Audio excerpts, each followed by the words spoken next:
하나님의 말씀 신약성경 사도행전 1장 8절에서 11절 말씀입니다. 하나님의 말씀은 신약성경 187페이지 전후 사도행전 1장 8절에서 11절 말씀.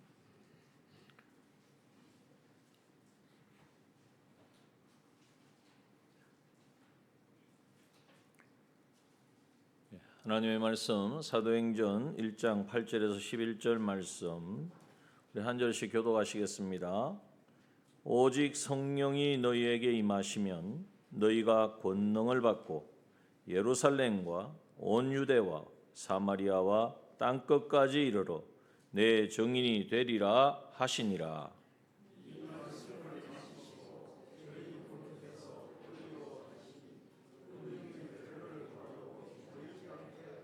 올라가실 때에 제자들이 자세히 하늘을 쳐다보고 있는데 흰옷 입은 두 사람이 저희 곁에 서서 가로되 갈릴리 사람들아 어찌하여 서서 하늘을 쳐다보느냐 너희 가운데서 하늘로 올리우신 이 예수는 하늘로 가심을 본 그대로 오시리라 하였느니라.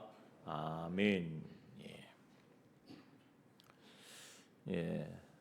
주일 지나고 또 3일 동안 우리가 하나님의 말씀 가운데에 거하면서 또 주신 말씀으로 삶 속에서 많은 영적인 전쟁과 많은 또 어떨 때는 어렵고 또 힘든 그런 과정도 있으신 줄 압니다. 또 오늘 이 시간에도 보면은 이 예배를 참석하기 위해서 바쁘게 또 시간을 맞추고 준비하고 또 직장에서 가정에서 사업에서 이렇게 주의 은혜를 받기를 사모하여서 나오는 이 과정 또한 정말 우리에게 있어서는 당연한 것 같지만 그것이 쉬운 일이 아니죠. 그것을 정성으로 중심으로 이렇게 우리가 영적 전쟁을 영적인 그러한 또 다툼 가운데 있는 우리들입니다. 그런데 우리가 한번 생각해 보면 하나님께서 우리를 이 땅에 두실 때에 신앙생활 하는 것을 이렇게 늘 힘들고 어렵고 전쟁이고 좀 이 비참한 어떤 느낌을 가지면서 이렇게 살아가도록 하셨을까? 그것은 아니다는 거죠. 그것을 오늘 우리에게 분명히 말씀하고 있는데 우리가 주의 일을 하고 주님의 일에 힘쓰고 신앙생활하고 예배에 참석하고 또 맡겨진 여러 가지 삶의 사역들을 감당할 때에 아이고 힘들다 어렵다 그렇지만 또 내가 맡았으니까 힘써야지 그렇게 함으로써 이 사역들을 어떻게 하든지 꿋꿋하게 지켜나가는 감당하는 것도 귀한 일입니다. 그런데 오늘 하나님께서 우리에게 주신 은혜는 뭐냐 하면 정말 이렇게 힘들어서 애쓰고 하는 것은 맞지만 어떻게 보면 눌려서 안 하면 안 되겠고 안 하면 또 하나님이 기뻐하지 않을 것 같고 사람들의 또 생각과 시선이 느껴지고 그래서 이렇게 하는 것이 아니라 그런 것을 뛰어넘어서 정말 기쁨과 감사함과 즐거움으로 넉넉히 이기느니라 하신 말씀 속에는요 마지 못해서 하는 게 아니에요. 그 어떤 것이 닥쳐와도 환난과 공고와 기근과 핍박과 이제는 적신과 칼이 와도 그 모든 것을 넉넉히 이길 수 있는 그 이김, 그 힘을 우리에게 주셔서 감당하게 하신다는 것입니다. 그것이 바로 뭐냐? 오늘 본문의 말씀에는 주님이 이 땅에 계시면서 마지막 부탁하신 약속하시고 그 약속하신 대로 이루어질 그것을 말씀해 주셨는데 오늘 본문의 8절의 말씀에 보니까 뭐라고 말씀하십니까? 오직 성령이 너에게 임하시면 성령이 임하면 무엇을 받고요? 권능을 받고 이 권세와 능력은 하나님의 아들로서 받는 권세와 능력이 다시 말하면 하나님의 권세와 능력으로 여러분 하나님의 권세와 능력을 받았는데 아유 힘들다 참 답답하다 이게 뭐 안 할 수는 없고 이런 마음으로 하겠습니까? 하나님의 권세와 능력을 가진 사람은 기쁨과 감사함으로 오히려 힘든 일이 있고 어려운 일이 있으면 야 하나님이 하실 일이 있고 하나님이 나를 연단하여 주실 것이고 이 현실을 통하여서 나를 또 깨닫게 하실 것이고 이런 기대와 감사함으로 감당을 하겠습니까? 얼마든지 우리가 넉넉히 이기는 삶을 살아야 된다. 그러기 위해서 오늘 주님께서 사실 그 당시 이 말씀을 하실 때에 거기 앞에 있었던 뭐 500여 명의 성도가 보았고 들었고 이렇게 하는데 뭐 다 빼고서라도 이 제자들 말이죠. 이 제자들에게 예수님께서 무슨 말씀하시겠어요? 다 예수님 십자가 못 박혀 죽으실 때는 다 뿔뿔이 흩어졌다가 도망갔다가 이제는 40일 동안 이제 또 부활하셔서 찾아가실 때 처음에는요 의심을 했잖아요. 위에서 뭐 두려워해서 문을 꼭 닫고 있었는데 오히려 근심하는 가운데 예수님이 탁 찾아오시니까 이런 예수님을 경험하고 체험했음에도 불구하고 여전히 그들은 불안 가운데 있었다는 것. 그런데 이러한 그들이 이 예수님의 성천하시고 그 이후에 말씀하신 대로 성령의 권능을 받으니까 이건 이럴 수가 없는 거예요. 예수님이 같이 계셨을 때보다도 더 놀라운 일들을 이룬 것을 우리는 말씀을 통하여 너무나 잘 알고 있습니다. 그것이 바로 오늘 우리에게 하나님이 주시고자 원하는 것이라는 겁니다. 그래서 성령이 너에게 임하시면 성령이 어떻게 임하느냐? 5절에는 성령으로 세례를 받으리라 그랬습니다. 우리가 예수 믿고 구원받고 하나님의 자녀가 되어지는 이 세례는 한 번이지만 성령이 임하는 성령의 충만함을 받는 것은 이 성령의 세례는 항상 우리가 있어야 된다. 그 성령 세례는 어떻게 하면 받습니까? 지난주에 말씀 기억을 하시죠? 어떻게 하면 성령 세례를 받는다고요? 성령 충만해진다고요? 오늘 말씀 예수님이 말씀대로 하면 예루살렘을 힘들고 어렵고 신앙생활하기 지친다고 머무르거나 뒤로 물러서지 말라는 것입니다. 예루살렘 핍박의 도시입니다. 고난의 도시입니다. 거기 있다가 무슨 일이 날지 모릅니다. 그러나 하나님 주님의 말씀이기 때문에 그 주어진 현실 가운데에 믿음을 빼앗기지 말고 그 믿음을 견고하게 하고 계속하는 이 사람에게 어떤 일이 일어납니까? 바로 성령의 권능을 성령이 임하시고 성령 세례를 받고 성령 충만을 받고 그래서 권능을 받아서 넉넉히 이기는 삶을 살게 하신다는 것입니다. 그래서 이것을 우리가 꼭 기억해야 합니다. 또요 어떤 사람에게 이제는 이 성령의 세례를 베풀어 주신다고 말씀하십니까? 아버지의 약속하신 것을 기다려라. 약속하신 것은 바로 하나님 주님이 성령을 주신다고 약속을 하셨단 말이에요. 우리가 지난 스바냐서에도 보면은 스가랴서에도 보면은 어떻게 됩니까? 힘으로도 능으로도 되지 않습니다. 인간의 무엇으로도 안 된다는 이야기입니다. 그러나 무엇으로요? 여호와의 신으로만 되어지느니라. 그 신이 바로 하나님의 영이 성령입니다. 성령으로만 되어진다는 것을 믿고 그것을 깨닫고 이제는 뭐 해야 됩니까? 기다린다는 것은 어떻게 기다리죠? 사도행전 1장 14절에 보면 여자들과 예수의 모친 마리아와 예수의 아우들로 더불어 마음을 같이하여 전혀 기도에 힘쓰니라 그랬습니다.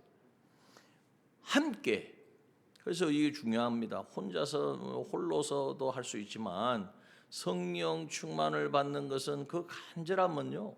정말 함께 그 간절함을 가진 사람들이 함께 모여서 더불어 마음을 같이하여 전혀 기도에 힘쓰니라. 기도 외에 다른 것을 생각지 않았다는 거예요.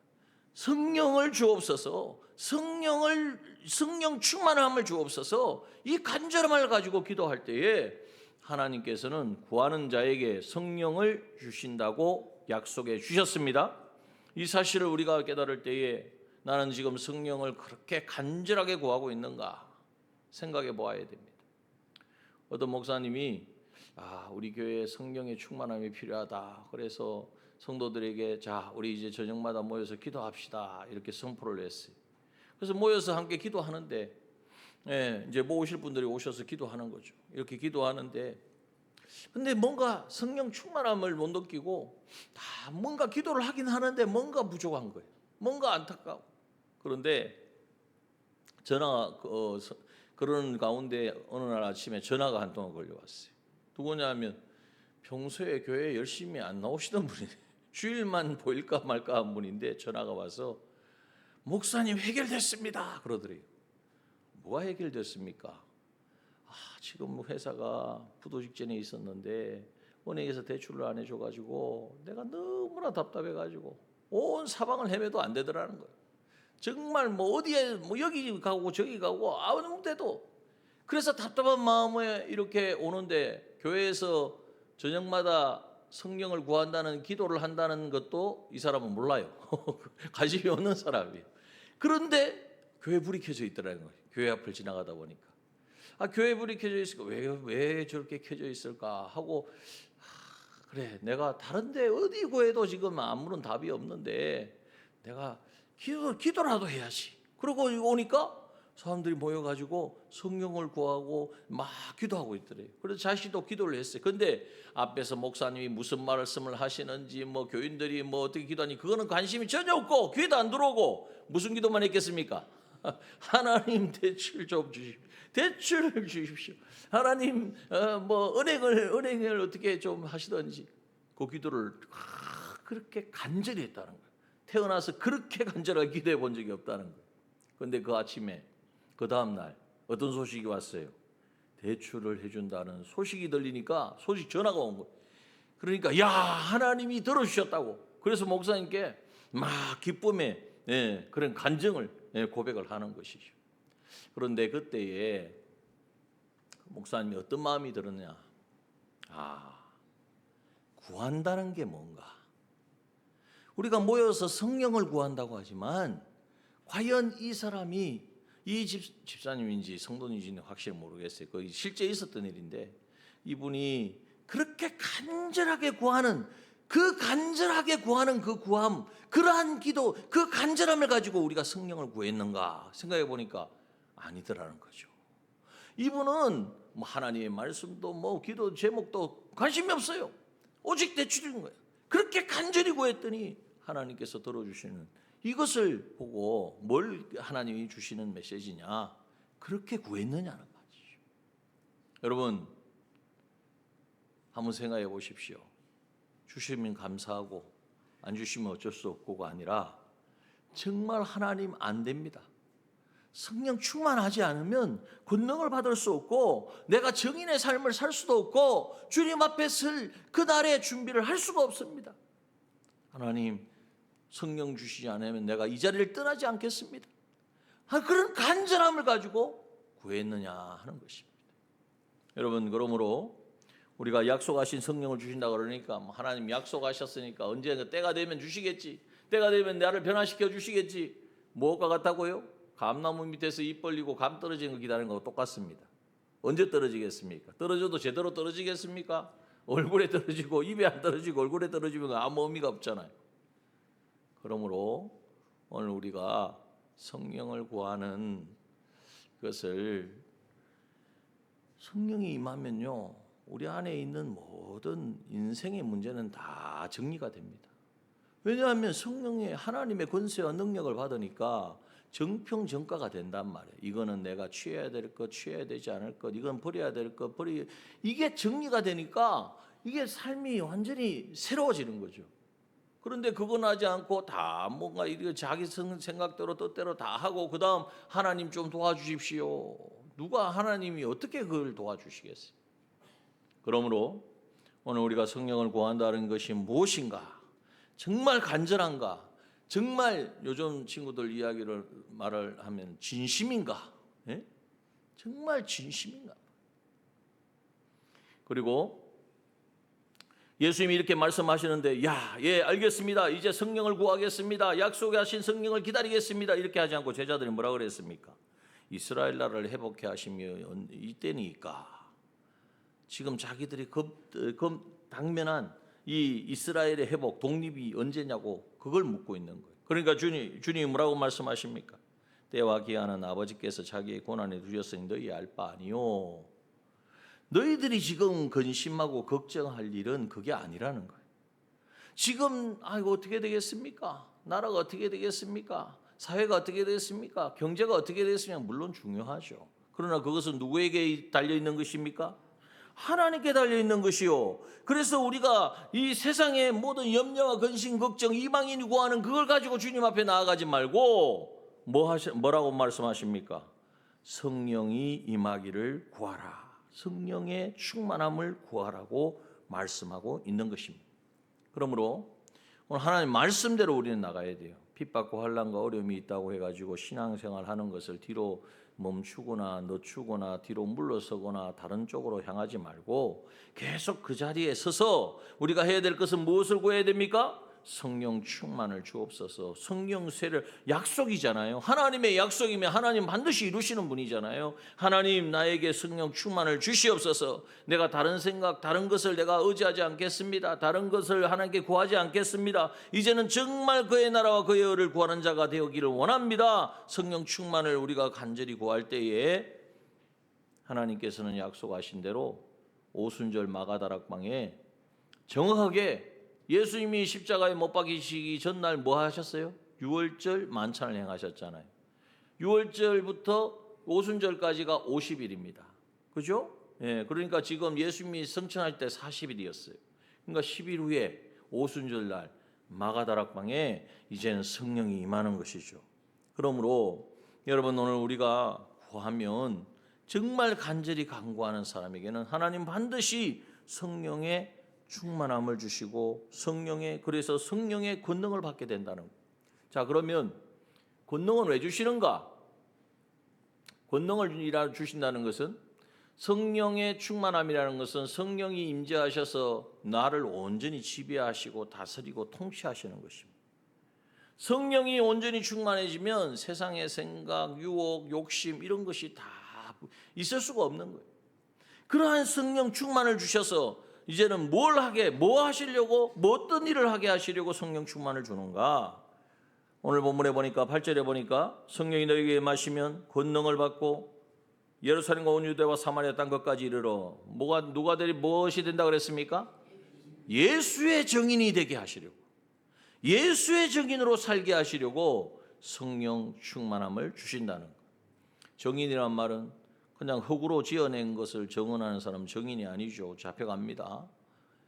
정말 내가 보고 내가 경험하고 내가 체험한, 그러면은 예수의 증인이 된다는, 내 증인, 예수님의 증인이 된다는 것은 예수님을 경험하게 되고 예수님을 체험하게 되고 예수님이 어떤 분인지를 정말 실제로 깨닫고 누리는 사람이 먼저 되어진다는 것을 말하는 거예요. 증인이라고 하니까 자꾸 다른 사람에게 전하는 것만 생각하지 말고 내가 경험되어야 전할 것 아니에요. 그러니까 성령 충만을 받으면 정말 예수 그리스도가 내 안에 살아계시다는 것을 언제나 어디서나 정말 경험하며 살아가는, 이게 얼마나 놀라운 말씀입니까? 우리가 늘 말씀드리지만 갈라디아 2장 20절 내가 그리스도와 함께 십자가에 못 박힌 내가 그리스도와 함께 십자가에 못 박힌 것은 이제는 내가 아니요 내 안에 누가요? 그리스도께서 사신 것이라. 내가 아니고 그리스도가 내 안에 사시는 삶이 실제로 일어나는 것은 뭘 통해서 일어난다는 것입니까? 성령이 임함으로 권능을 받을 때에, 성령 충만함을 우리가 경험할 때에 예수가 내 안에 사는 것이, 예수님이 내 안에 계셔서 늘 나에게 말씀하시고 인도하시고 주님과 하나 되어 사는 동거동행의 역사가 실제로 일어난다는 것을 말씀하고 있는 것입니다. 그 예수님을 경험하고 체험한 사람이 어떻게 전하지 않을 수가 있겠습니까? 날 위하여 죽으시고 부활하신 그분이 내 안에 실제로 함께 하시다는 것을 내가 실감을 하고 실제로 체험하고 있는데 어떻게 우리가 다른 사람에게 나만 알고 있고 이런 건 나만 경험해야 되고 저 사람에게는 알려줄 수가 없고 어떻게 되겠어요? 그래서 예수의 증인은요, 예수님이 내 안에 거하시는 삶이 실제로 이루어짐으로 우리의 인격이, 우리의 말이, 우리의 행동이, 우리의 생활이 예수님과 같은 삶을 살게 되는 거예요. 여러분, 이것이 정말 어떻게 보면은 뭐 그렇게까지 그런 일이 아니에요. 하나님이 그걸 원하신다는 거예요. 나는 죽고 주님이 내 안에 사는 삶이 실제로 이루어지는 거예요. 아가서 1장 3절에 보면 술람비 여인에 대하여 솔로몬이 뭐라 그럽니까? 내 기름이 향기로워 아름답고 내 이름이 쏟은 향기름 같으므로 처녀들이 너를 사랑하는구나. 예수 그리스도를 구주로 영접하고 하나님의 자녀가 된 사람은요, 그 향기를 나타나게 됩니다. 그 향기를 나타내려면 내가 먼저 그 예수 그리스도를 경험하고 체험해야 된다는 거예요. 예수 그리스도를 경험하고 체험한다는 말이 무엇입니까? 예수님이 나에게 입혀주신 그 은혜가 그냥 지식적인 것에 머물지 않고 내 생각에 있는 것이 머무는 것이 아니라 실제로 내 삶 속에서 역사되어진다는 거예요. 예수님이 뭘 이루셨습니까? 날 위하여 죽으시고 부활하심으로 내 죄값을 주님이 다 치러주셨어요. 내가 지은 죄가 수없이 감당할 수 없는 무게로 있습니다. 그런데 이 죄값을 주님이 다 대가를 치렀으니까, 내가 져야 될 사망을 주님이 대신 담당해 주셨으니까, 죄는 내가 지은 게 맞지만 죄의 값은 정죄함은 없다는 사실. 여러분, 복 중에 가장 큰 복이 무엇입니까? 복 중에 가장 큰 복이 뭘까요? 많이 있지만 죄 용서함 받은 것이 가장 큰 복인 줄 믿습니다. 늘 말씀드리지만 간단하게 예를 들어 볼까요? 제가 저를 예를 들어 봅시다. 제가 이렇게 있지만 제가 지은 죄에 대해서 알고 있는 사람이 있습니까? 없습니까? 없을 것 같습니까? 있습니다. 그 사람이 와가지고 내가 언제 무슨 말을 했다, 어떻게 했다, 죄를 막 이야기한다고 해보십시오. 제가 서 있을 수 있겠습니까? 죄 용서함 받은 것은요, 이건 정말 상상할 수 없는. 그러므로 오늘 우리가 이 죄 용서함 받았다는 이 사실이 실제로 느껴지고 깨달아져서, 정말 나 같은 죄인이 어떻게 주님이 하나님의 아들이 이 땅에 오셔서 나의 죄를 대신하여 십자가에 못 박혀 죽으심으로 죄 용서함을 베풀어 주셨나. 이 은혜를 알면 아는 것만큼, 실감하면 실감하는 만큼 어떻게 살겠습니까? 또 죄를 지을까요? 죄를 먹고 마시면서 그래도 주님이 날 위하여 죽으셨으니까 그래 내가 죄를 지어도 주님 죄 정죄함은 없잖아, 이러면서 살까요? 살 수가 없는 거죠. 살 수가. 이것이 깨달아지고 믿어져서 죄를 이기는 삶을 살게 하는 것이 바로 성령의 충만함이라는 거예요.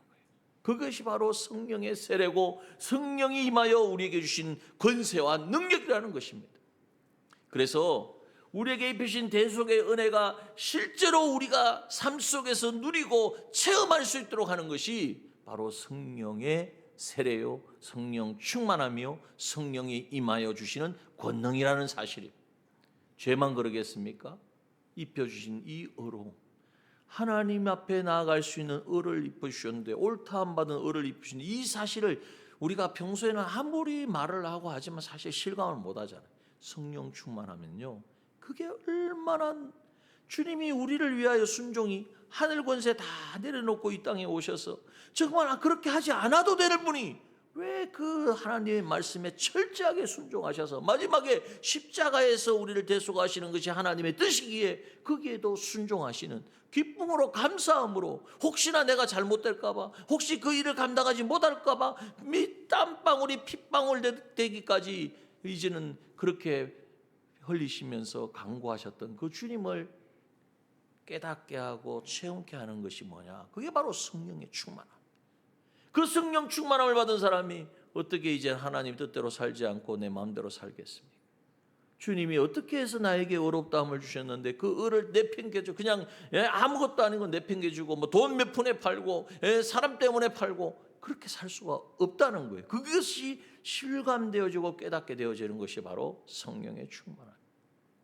그리고 이제는 주님이 죽으시고 부활하셔서 죄 사함 받고 의롭다 하셔서 우리에게 뭘 주셨어요? 새 생명을 주셨어요. 하나님과 하나 되어 살아가는, 우리의 영을 거듭나게 하시고 우리의 영 가운데 거하시며 우리의 마음도 생각도 뜻도 우리의 양심도 우리의 모든 행동까지도 하나님과 하나 된 삶을 살게 하시려고 새 생명을 주셨다는 이 사실을 성령을 통하여 깨닫게 되면 한순간도 우리가 숨을 멈추면 살 수 있습니까? 없습니까?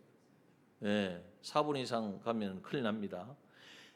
숨은 우리가 멈추면 죽는다는 건 아는데 주님으로 통하여 하나님과 연결된 이 생명은 생명이 있으면 좋고 없으면 뭐 또 다음에 또 있으면 되고 이런 생각을 우리가 가지기가 쉽잖아요. 그런데 성령 충만하여지면 이 세상의 목숨, 우리의 숨은 끊어져도 주님과 연결된 이 생명은 내가 빼앗길 수 없고 이것은 포기할 수 없다는 것이 분명해지고 확실해지는 것이 바로 성령의 충만함이라는 거예요. 이것이 바로 성령이 주시는 권능이에요. 그래서 정인의 삶을 살게 되어지는 거예요. 그리고 이제는 이 대속의 은혜를 우리에게 확실히 깨닫게 하실 뿐만 아니라 이 예수 그리스도가 오늘 우리에게 뭘로 복음으로 찾아오셨죠.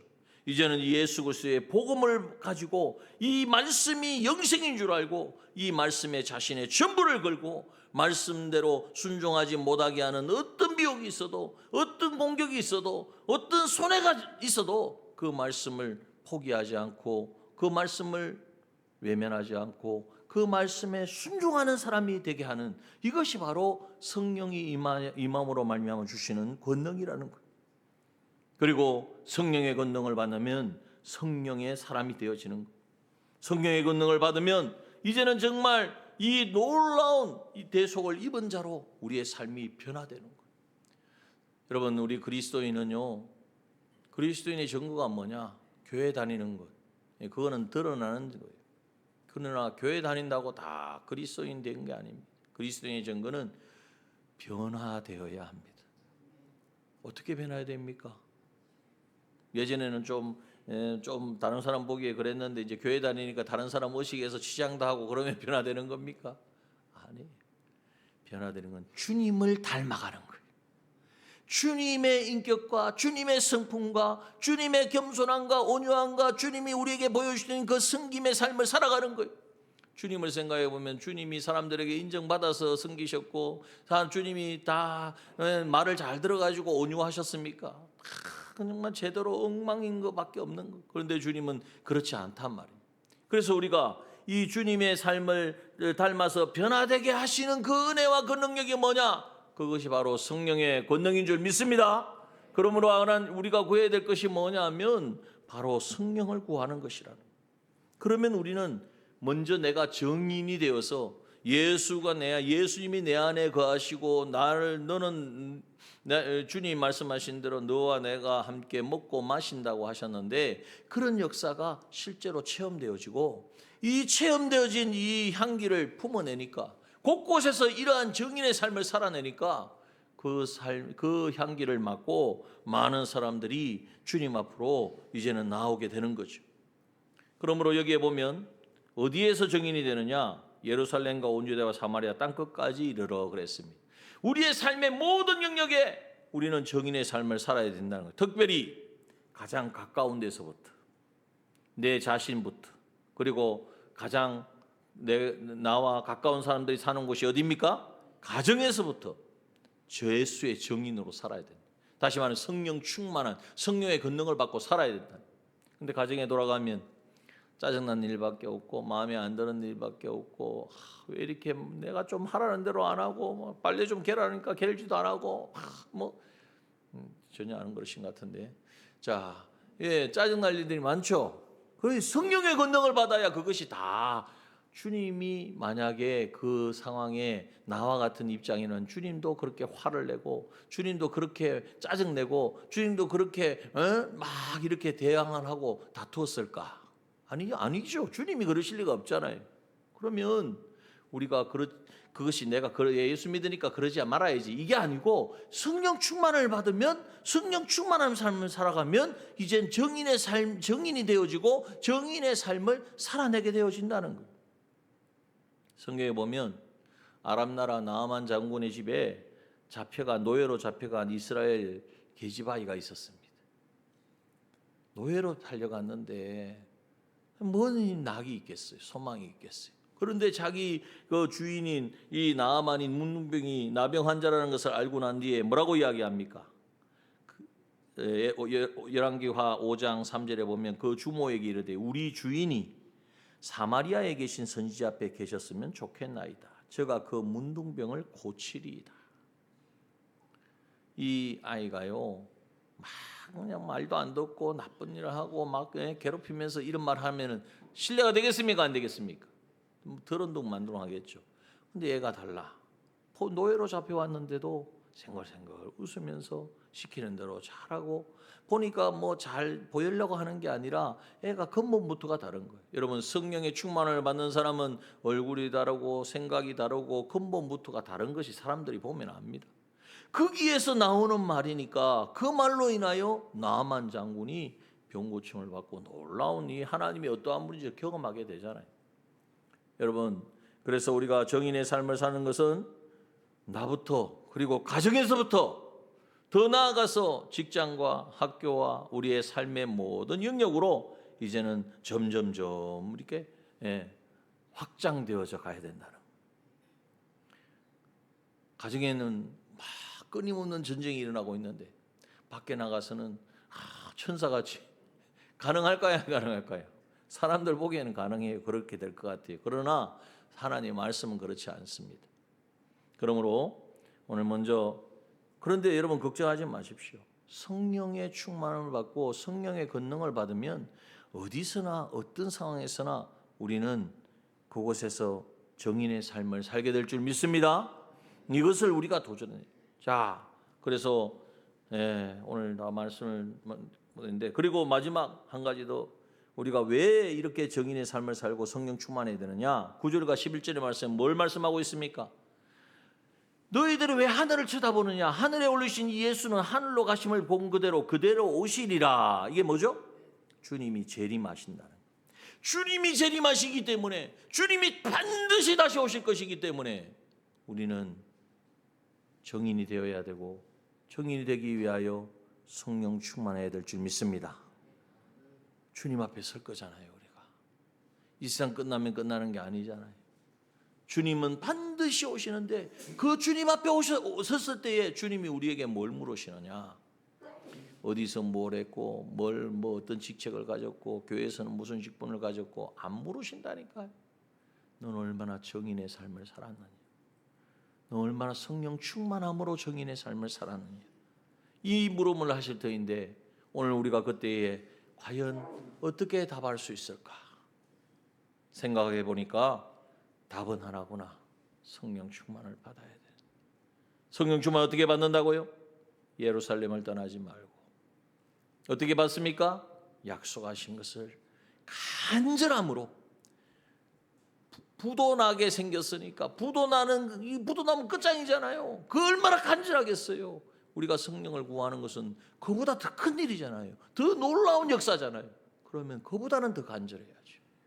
그렇게 간절하게 우리가 성령을 구하는 자에게 성령을 주시지 않겠느냐? 반드시 주신다는 말씀인 줄 믿습니다. 그 성령의 충만함을 받아서 그의 나라와 그의 의를 구하며 나아갈 때에 이제는 우리의 삶의 모든 영역에서 예수의 정인으로 살아가는, 그래서 나는 없어져도 돼요. 나는 사라져도 돼요. 오직 예수만 나타나고, 나를 통하여 예수님이 어떠한 분인지, 나를 이렇게 변화시키신 예수님이 얼마나 능력 있는 분인지를 나타내므로 많은 심령들, 세상에 얼마나 헤매고 있습니까? 갈 바를 알지 못하고 끝이 무엇인지 모르고 방황하는 수많은 심령들이 주님 앞에 돌아오는, 그러므로 그들도 주님의 정인이 되어지는 우리가 이 사명을 품고 오늘도 성령의 충만함을 구하고 성령의 권능으로 예수의 정인이 되는 저와 여러분 되어지기를 주님의 이름으로 축원합니다. 함께 기도합시다. 감사합니다. 아버지 하나님, 너무나